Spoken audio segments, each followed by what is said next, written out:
femmes en politique et mobilisation, quid de l'opposition, chers internautes de Icon TV, bienvenue sur votre émission Le Franc-Parler qui reçoit pour vous une jeune femme de la politique béninoise.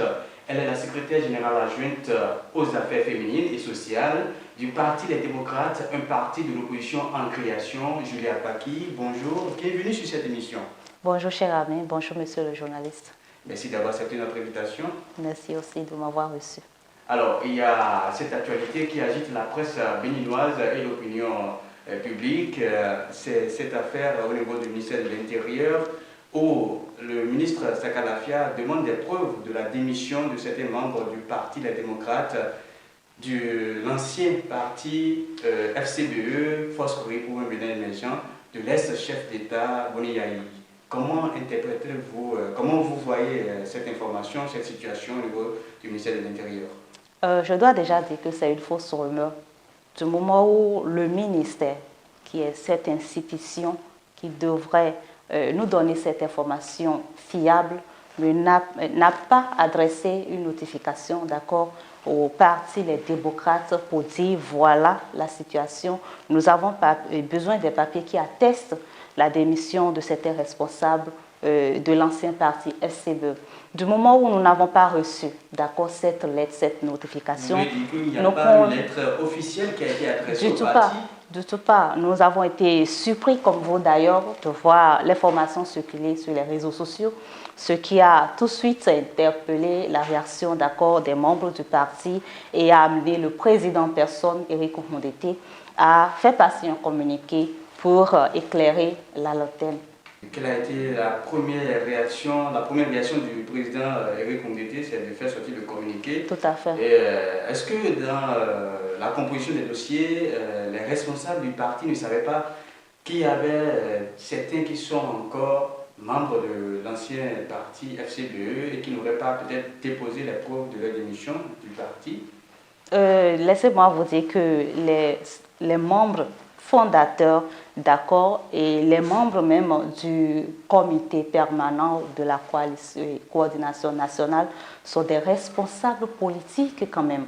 Donc, ils connaissent le droit, ils savent qu'avant de fonder un parti, avant d'adhérer à un nouveau parti, il faut d'abord quitter l'ancien. N'est-ce pas? Donc, en ce moment, il faut déjà comprendre que les choses se sont passées dans la règle de l'art. Donc, le président du parti FCBE d'alors, notre PH, l'ancien président Thomas Boni Yahi, l'a fait savoir et il a saisi, d'accord, la voie d'huissier pour officialiser sa démission. Donc, les autres responsables de l'ancien parti FCBE qui composent aujourd'hui le parti Les Démocrates l'ont également fait. Ils ont déposé leur démission. Et avant même la déclaration officielle que vous aviez suivie, comme et moi d'ailleurs, ils ont déposé leur démission au sein du parti, aux responsables des partis FCBE. Donc, c'est pour dire qu'ils savent, d'accord, qu'ils doivent passer nécessairement par cette voie-là avant de s'afficher en tant que membre d'un nouveau parti. Donc, c'est au ministère de l'Intérieur de nous adresser une note, nous demandant, d'accord, les papiers qui attestent véritablement cette démission-là. Entre-temps, ces preuves-là qui n'ont pas été mises dans la composition des dossiers, sachant bien que la démission a été déjà faite au niveau du parti FCBE, est-ce que les responsables au niveau du parti Les Démocrates ne devraient pas s'attendre à cela, dire qu'il faudrait mettre tout en œuvre pour ne pas être soupçonné, pour ne pas avoir affaire à des sanctions, à d'autres conditions au niveau du ministère?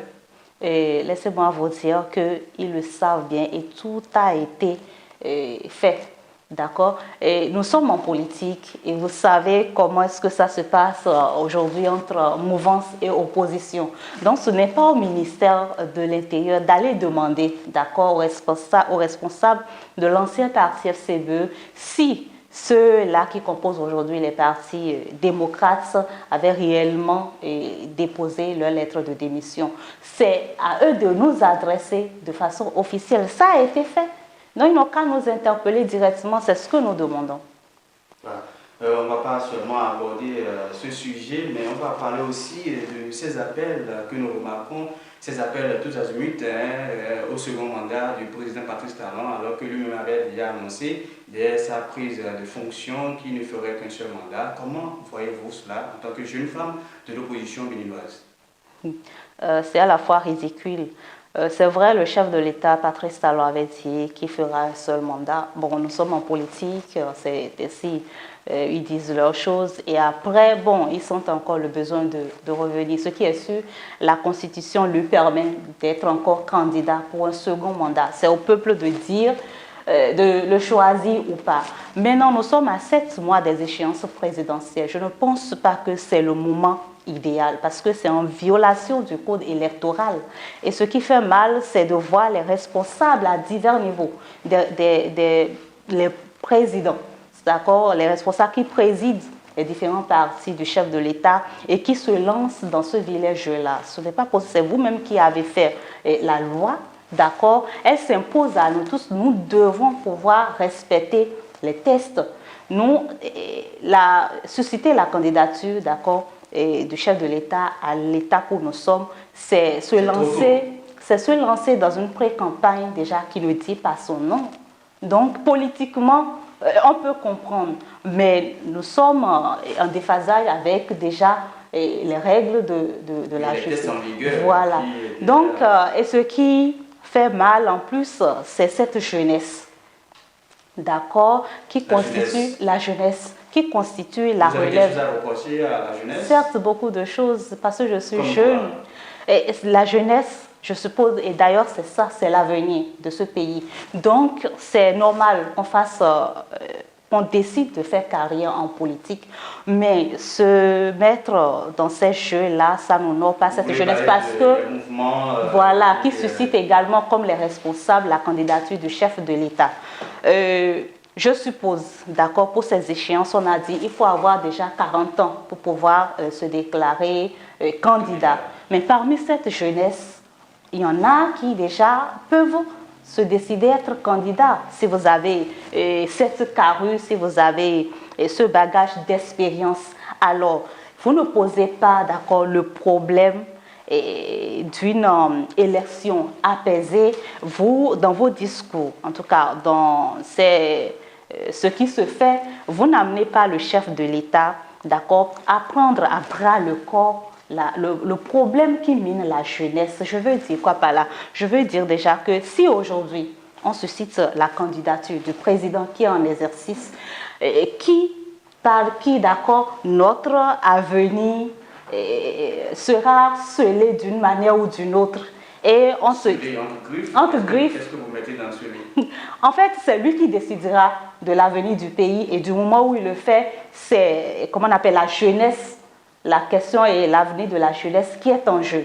Vous êtes d'accord avec moi? Donc, dans ce même pays, cette jeunesse était là pendant qu'on tirait sur leurs semblables jeunes.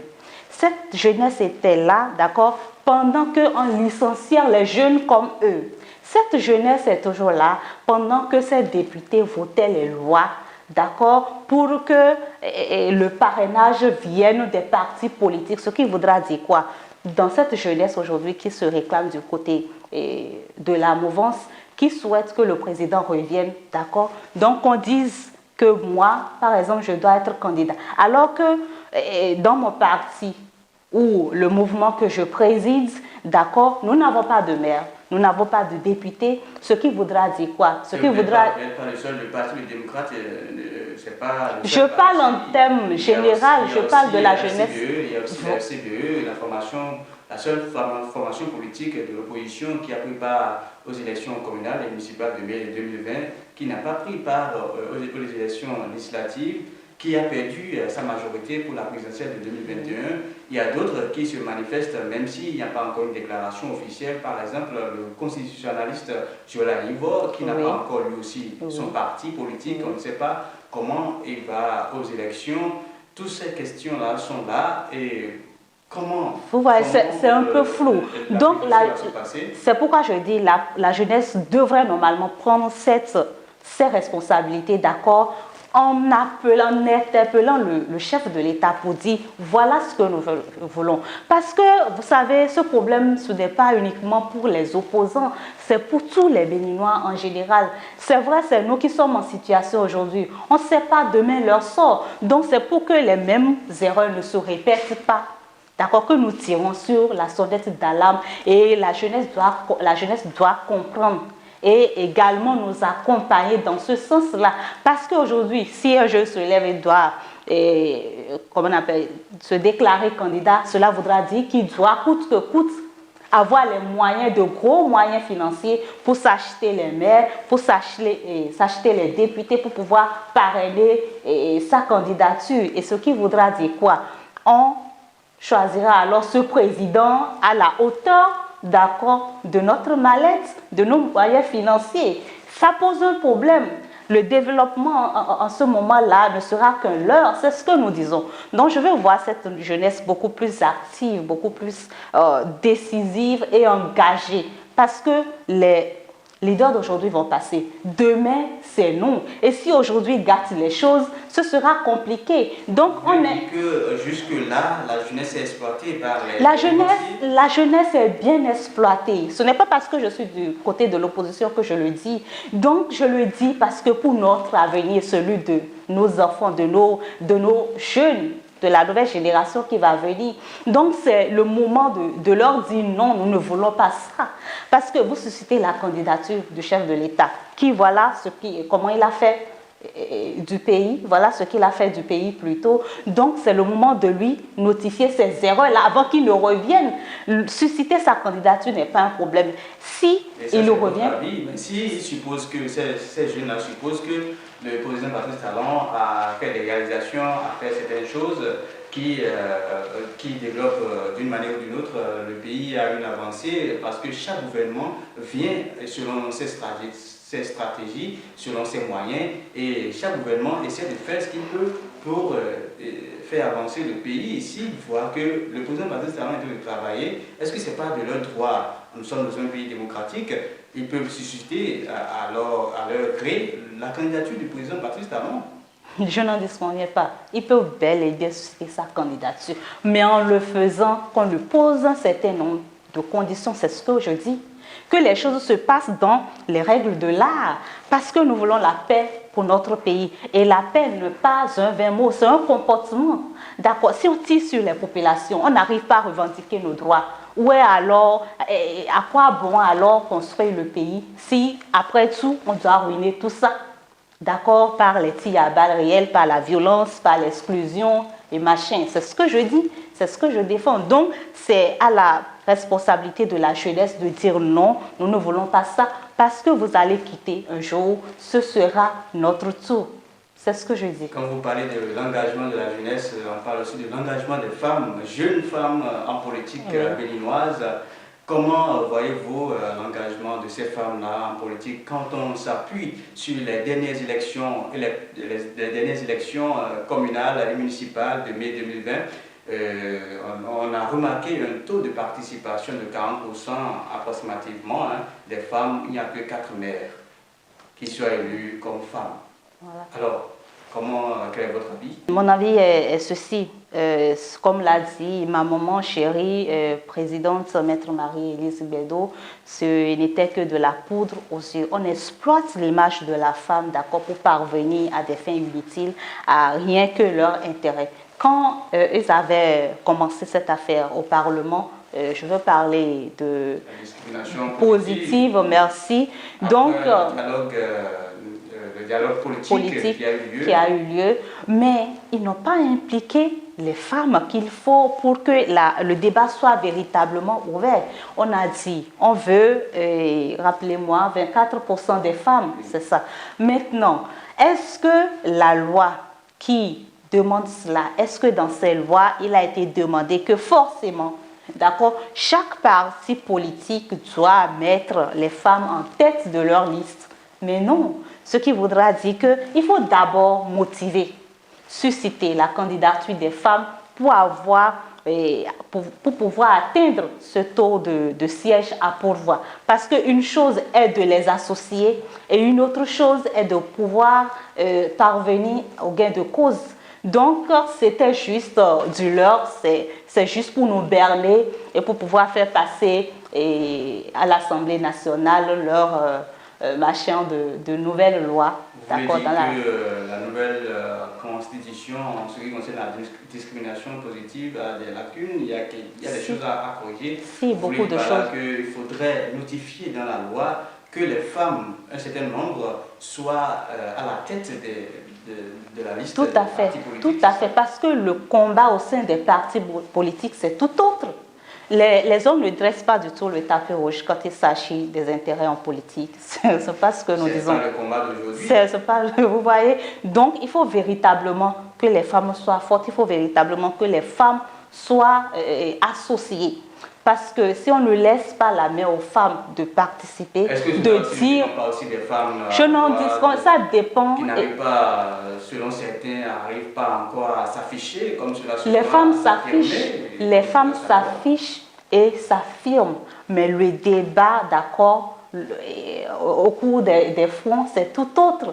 Donc, lorsqu'on nous dit qu'il faut 24 sièges à pouvoir pour les femmes et qu'on ne leur demande, on ne leur autorise pas d'accord de faire des femmes, de mettre la majorité des femmes à la tête des différentes listes, ça pose problème. Je peux être en 4e position, donc ce sont toujours les hommes qui vont passer et siéger au Parlement. Et cette même loi, d'accord, qui demande à ce qu'il y ait une discrimination positive, d'accord, pour les législatives, pourquoi ne l'a-t-on pas appliquée lors des communales passées?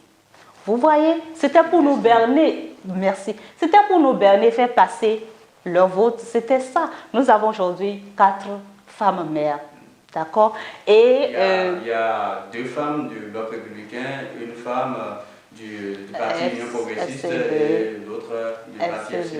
Vous voyez? Vous êtes la secrétaire générale adjointe du Parti des démocrates au niveau des affaires féminines et sociales. On ne va pas parler seulement de l'actualité, nous allons parler aussi de votre engagement pour les présidentielles de 2021, comment cela s'organise de votre côté s'agissant de l'engagement des femmes, comment vous mettez les choses en place pour participer à cette présidentielle de 2021, quand on sait que jusqu'à l'heure nous parlons, vous n'avez pas encore le récépissé provisoire du ministère de l'Intérieur et que vous n'êtes pas encore déclaré officiel pour participer et vous n'avez pas préparé aux élections ni législatives ni communales, comment cela va-t-il se passer?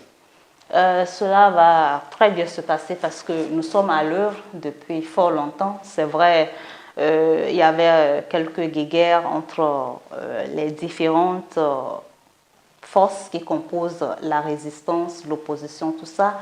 Mais tout ça est en train d'être réglé déjà. Revenons maintenant à la question. Je pense que nous n'allons pas attendre ce récépissé d'abord avant de commencer par nous organiser. Parce que nous avons été exclus des législatives, nous avons également été exclus des communales.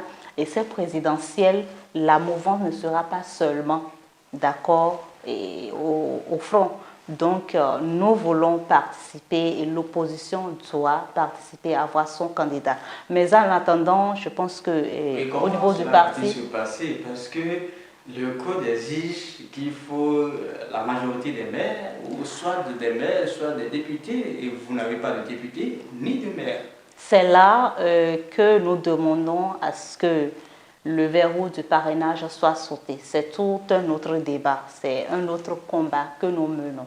Et je pense que le chef de l'État doit pouvoir le faire s'il veut véritablement la paix pour ce pays, comme il le dit, parce que ce n'est même pas possible qu'un maire ou député... Directement au chef de l'État. Directement au chef de l'État et ses compagnons, d'accord, il doit avoir ces séparations du pouvoir. Il doit avoir une parfaite organisation pour ces élections. Nous ne souhaitons pas, d'accord, que les événements du Mali, de la Côte d'Ivoire se produisent au Bénin. Notre pays est un pays... Merci. Notre pays est un pays de paix et nous devons pouvoir consolider, d'accord, cette richesse-là Donc, je l'interpelle directement afin qu'il puisse sauter ce verrou du parrainage. Parce que c'est là nous ne serons pas du tout d'accord avec lui. Parce que vous avez observé avec moi les événements qui se sont déroulés, d'accord, lors des manifestations du 1er et 2 mai ici, les événements de Savet, tout ça. Donc, voilà, ce sont des âmes qui sont parties. Donc, c'est une perte pour notre pays. Et si ça doit se reproduire ainsi, à quand la vraie question du développement? Donc, nous voulons qu'il y ait la paix. Parce que, c'est-à-dire, cette élection ne sera pas exclusive. Du tout pas. Vous êtes optimiste? Nous sommes optimistes. Nous sommes optimistes, pardon, nous allons prendre part. Et ils doivent pouvoir comprendre et faire les choses dans la règle de l'art. Donc, nous ne voulons pas du tout la violence. Donc, c'est juste un message au chef de l'État. En ce qui concerne les préparatifs sur le terrain, je pense que le parti Les Démocrates est en train déjà d'affûter les armes de ses soldats. D'accord? Nous avons déjà nos cellules qui sont en train d'être installées déjà. Et au département des femmes également, c'est la même chose. Donc nous renforçons déjà la capacité de ces femmes-là qui constituent majoritairement, d'accord, un pilier, d'accord, pour de mobilisation pour voilà. Donc nous sommes déjà en contact avec elles. Le travail se fait déjà sur le terrain, les sensibilisations et tout. Donc voilà un peu ce que je peux vous dire. Julia Baki, vous êtes la secrétaire générale adjointe du Parti Les Démocrates au niveau des affaires féminines et sociales. Vraiment, merci d'avoir pris part à cette émission et d'avoir abordé avec nous tous ces sujets de l'actualité béninoise. Merci, peut-être qu'on aura encore d'autres occasions de se revoir sur cette émission pour aborder d'autres sujets. Julia Baki, merci Merci infiniment dans cette émission. Merci à vous également et à toute votre équipe. Chers internautes de Icon TV, c'est la fin de cette émission que je vous remercie d'avoir suivi. Le franc-parler, nous recevions Julia Baki, la secrétaire générale adjointe au niveau des affaires féminines et sociales du Parti Les Démocrates, un nouveau parti de l'opposition en création. Et nous avons abordé plusieurs sujets en ce qui concerne l'engagement des femmes en politique et en termes de mobilisation et toute l'actualité en prélude à la présidentielle de 2021. Merci beaucoup d'avoir suivi cette émission. Merci de vous abonner à notre page Facebook, à notre chaîne YouTube et aussi Twitter. Vraiment, merci beaucoup. À la prochaine.